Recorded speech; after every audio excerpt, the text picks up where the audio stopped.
পূর্বের কথা মোতাবেক এখন থেকে পুরো দেশকে তুফানের হাতে তুলিয়া দেব। সে যা চাইবে পাইবে,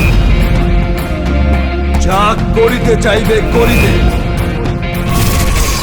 তাহাকে কোনো কিছুতেই বাধা দেয়ার এখতিয়ার কেউ রাখিতে পারিবে না।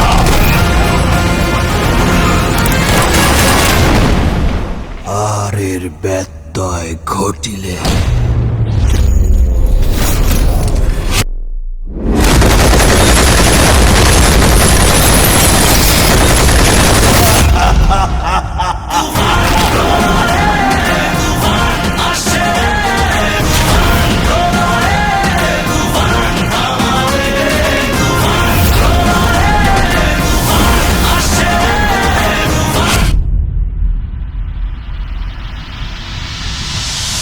তুফান, খুব ভয় পাইছি রে।